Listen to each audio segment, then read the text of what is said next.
100 ரூபா வாங்கிட்டு ஒரு வரிசையில விடுறது, 200 வாங்கிட்டு ஒரு வரிசையில விடுறது, ஏன் அதை ஃபாலோ பண்றீங்க? 1000 ரூபா வாங்கிட்டு ஒரு வரிசையில விடுறதுன்னு கேக்குறாங்கல்ல. எல்லாருக்கும் ஒரே வரிசை அப்படின்றத வந்து ஏன் பண்ண முடியல? சமூக நீதி இது எந்த இடத்துலயும் திராவிட முன்னேற்ற கழக அரசோ இந்த அறநிலையத்துறையோ செய்யவில்லை. இது தனிநபர்கள் நிர்வகிக்கிற கோயில்கள், அதாவது தன்னாட்சி பெற்ற கோயில்கள் இருக்கு. ஏங்க நீங்க இதை எடுத்துங்க, தனிநபரா இருங்க, அடையாறுல அனந்த பத்மநாப சுவாமி கோயில் இருக்கு, அது தனியாரிடம் நிர்வகிக்கிறாங்க. அந்த கோயில்ல சிறப்பு தரிசனத்துக்கான பணம் வாங்கிட்டு கியூ போகுது. அதே போல பல கோயில்கள் சரி தனியார் நிர்வகிக்கிறதுலாம் இருக்கட்டும், கவர்மெண்ட் அதுக்கு ஒரு ரூல்ல போட்டு அதை கேன்சல் பண்ண வேண்டியதானே? எல்லாரும் இனிமே வந்து கோயில்கள்ல வந்து பணம் கட்டி வரிசையில போக முடியாது, கடவுளுக்கு வந்து அனைவரும் சமம் தான் அப்படின்ற வரிசையில விடலாம்ல. இந்து சமய அறநிலையத்துறையில உள்ள கோயில்கள்ல இந்த மாதிரியான விஷயங்கள் கிடையாது. கோயிலுக்கு போறீங்க, எந்த கோயில இல்லன்னு சொல்லுங்க. நீங்க போயிருக்கீங்களா? வடபள்ளி கோயில்ல இருக்கு, மாங்காட்டு கோயில்ல இருக்கு, திருவேற்காடு கோயில்ல இருக்கு. இந்து சமய அறநிலையத்துறை கோயில்கள நூத்துக்கணக்கான கோயில்கள்ல 100 ரூபாய் போட்டாக்க வரிசையில போவதற்கு சார் நாங்க காட்டுவா, நாங்க ஒரு சேலஞ்ச் வைக்கிறோம். விக்கி ஒரு சேலஞ்ச் வைக்கிறோம். நான் உங்களுக்கு பில் எல்லாமே காட்டுறேன், நான் பில் காட்டுறேன். கேஸ் போடுங்க. நீங்க உங்கள்ட்ட ஆதாரம் நாங்க கேஸ் போறது இருக்கட்டும். இல்ல அவர் என்ன சொல்றாரு, நான் விக்கி அவர் என்ன சொல்றாருன்னா பில் காட்டுறேன் அப்படின்றாரு. உள்ள போறது இல்ல பல இடங்கள்ல அப்படி பண்ணுது, பல இடங்கள்ல வந்து அந்த விஷயம் இருக்கு. அதுக்கு வந்து நடவடிக்கை எடுக்கிறதுதான விஷயம். சமூக நீதி திமுக தப்பு பண்ணலாமா? உங்கள்ட்ட ஆதாரம் இருந்தா நீங்க வழக்காடு மன்றம் இல்ல அவரு அமைச்சர் மீது வழக்கு போடுங்க சார். இவங்க ஏதாவது ஒரு ரசீது அடிச்சு கொண்டு வந்து காட்டிட்டு இருப்பாங்க. நீங்க உண்மையா இருந்தா நீங்க விக்கிய நேரடியா கோயிலுக்கு கூட்டு போய் தான் வரிசையில விக்கி விவாதம் பண்ண வேண்டாம், எல்லா நீதிமன்றமே போயிடலாமா? போலாம் சார். விவாதம் என்பது 100 ரூபாய் டிக்கெட் கொடுத்து தனி வரிசையாக காசு இருக்கிறவங்க போலான்னு சொன்னா அது கோயிலுக்குள்ள சமூக நீதியை உடைக்குது.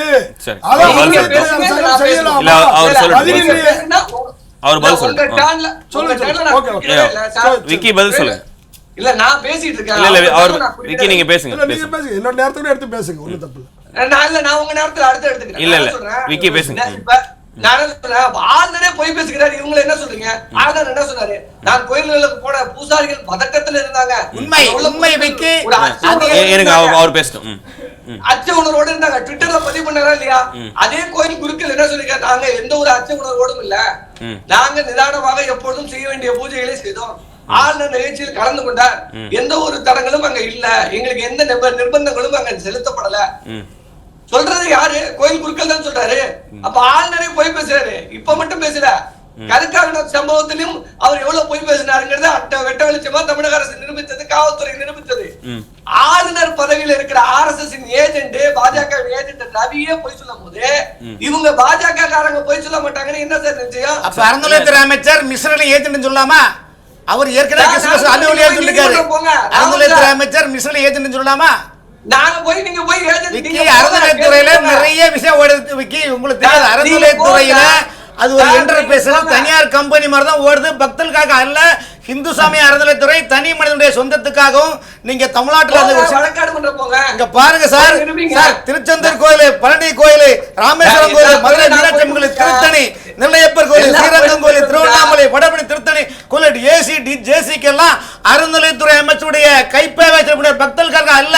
அங்கு வந்து முழுக்க அந்த அதிகாரி எல்லாமே ஒரே ஒரு தனிநபருக்காக தான் பேசுகிறாங்க. இந்த வாய் யாருடைய வாய்? இந்து மக்கள் கட்சியின் வாய். இது மக்களின் வாய் அல்ல. அப்படி கிடையாது சார், அப்படி கிடையாது. அங்குள்ள அதிகாரிகள் அமைச்சருடைய நிர்பந்தத்தால் பேசுறது சார். அங்க கல்யாணம் நடக்குது சார், கோயில் நேரம் நடக்கலையா? நேரம் நடக்கக்கூடிய மேடைகள், பைகள், இதெல்லாம் கான்ட்ராக்ட் யாரு தெரியுமா? இந்த மண்ணில பொதுப்பணித்துறை, கைவேசு, உள்ளாட்சியில் எப்படி கான்ட்ராக்ட் இருக்கிறாங்களோ அதே மாதிரி திருக்கோயில் நடக்கக்கூடிய மொத்த பணிகளும் கான்ட்ராக்ட் ஒரு தனி மனிதனுக்கு நடத்துறாங்க. பேசக்கூடிய நபர்கள் அப்ப எப்படி ஆன்மீகம் வளரும் சொல்லுங்க சார். நான் தெளிவா சொல்றேன் சார். சுரேஷ் சார், யாரும் பேச விடல. இல்ல விக்கி நீங்க நானும் பேச விட மாட்டாங்க. இல்ல விக்கி இவங்க மட்டும் பேசிட்டே இருக்காங்க. ஒண்ணுனா நான் 2 பேருக்கு நான் மட்டுமே பதில் சொல்லிட்டு இருக்கேன். இல்ல சொல்லுங்க. என்ன ஏன் கருத்தை வாங்கவே விட மாட்டாங்க, அவங்க மட்டும் பேசிட்டு இருக்காங்க. இருங்க ராமன் அவர் பேசட்டும். சொல்லுங்க விக்கி.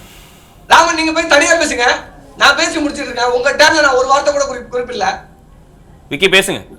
நான் என்ன சொல்றேன், இந்து சமய அறநிலையத்துறைங்கிறது இங்க கோயில்களுக்கு குடமுழுக்கு நடத்திருக்கிறது, பாலாலயங்கள் செய்யப்பட்டிருக்கிறது, இங்க வழங்குகிற அத்தனை விஷயங்களும் 2000 கோடி சொத்துக்கள் 10 ஆண்டு அதிமுக அடிமை ஆட்சியில கோயில்கள் தனியார் வசமாக சொந்தமாக இருந்த நிலங்களை கோயில் நிலங்கள் 2000 கோடி சொத்துக்கள் மீட்கப்பட்டிருக்கு.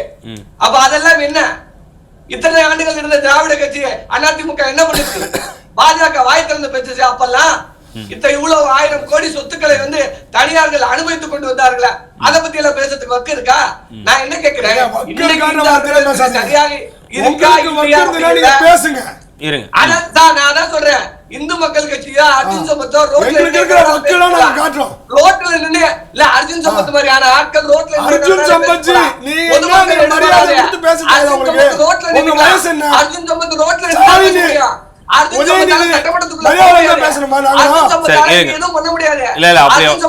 காவியின் கூடாரங்களுக்கு இந்த மண்ணில ஒருபோதும் இடம் கிடையாது.